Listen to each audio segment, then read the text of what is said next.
Hello everyone. Today we have with us Mr. Pankaj.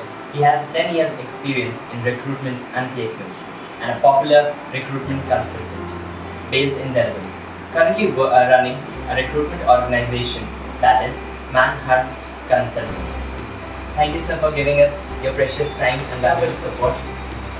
Sir, so the first question which I have for you is this. Could you describe one of your typical work days and what skills are required in your position on day-to-day basis?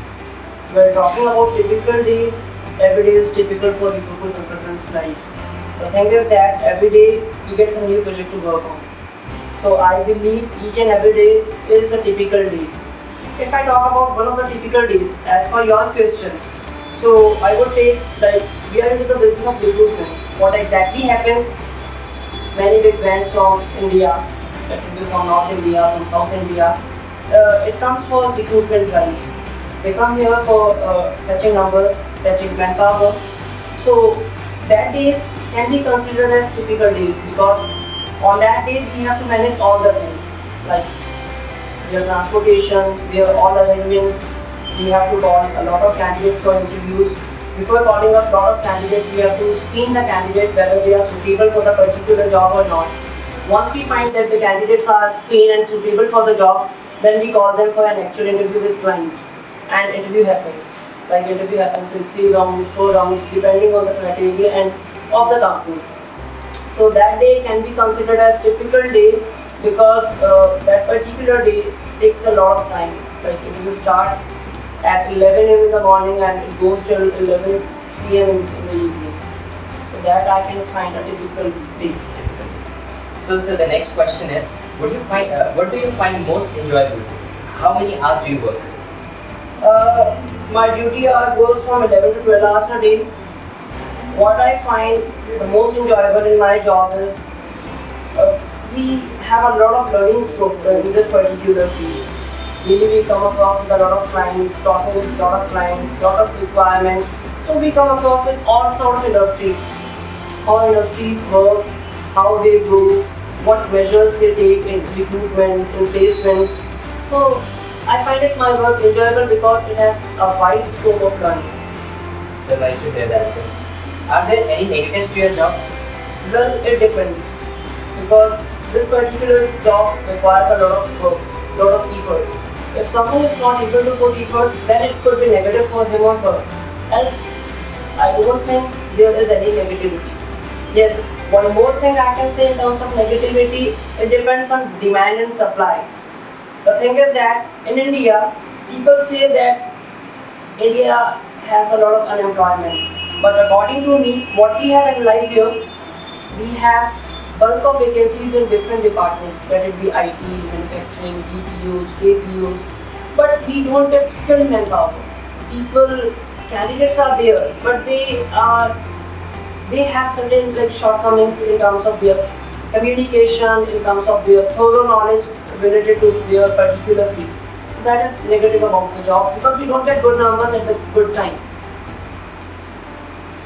Sir, is this field growing enough so that there is room for someone like me? What is the minimum educational qualification required? Well, that's a good question. This particular field is going very high. Even in India, we have seen that recruitment business has grown so fast that RPOs have taken place in India. RPOs are recruitment process outsourcing, where the person is sitting in India and recruiting for offshore companies and recruiting offshore candidates. They are taking telephonic interviews of the candidates who are sitting in America for America-based companies. So this particular field is going fast. Well, as talking about entry to people like you, it depends on qualification. Because in terms of recruitment, one should have basic knowledge about recruitment.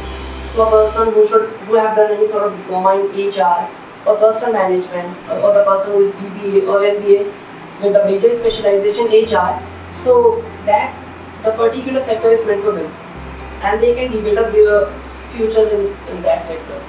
Even if a person is just graduate and possesses good communication skills, on the basis of that, he can act like a recruiter, he can start his or her future, and in the meanwhile, he can offer like correspondence MBA where he can switch himself as a proper HR. So do people leave this field? If yes, then why? Yes, attrition is everywhere.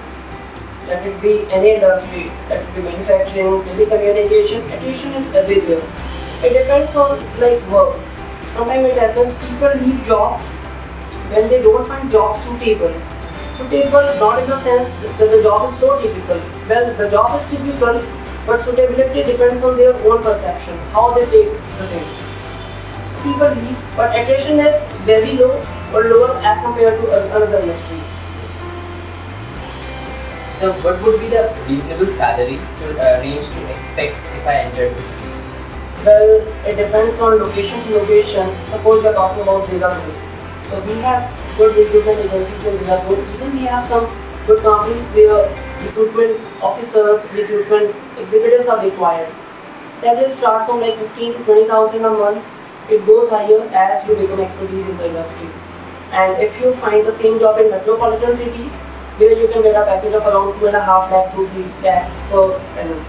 That is the starting package of recruitment officer. Okay, sir. So which field do you deal in, and how does your institution help in learning of students? Well, basically we are into the business of recruitment as well as placements and training too. What exactly it happens, we get a lot of candidates, those who are trainable but they don't pop up with actual interview. They fail at the time of their actual interview. So what we have designed, those who are trainable but those who don't know how to face interview, we have made a specialized training program for them for around 2 months, where we train them on the basis of personality, on the basis of improving their communication, plus giving them thorough knowledge of how to face client interviews so that they can easily get selected in any of the interviews in which they would like to face. Thank you, sir, so much. I'm really honored to listen to your wonderful way of helping the society and helping the students. Thank you very much, sir. Thank you. Thank you so much for my city.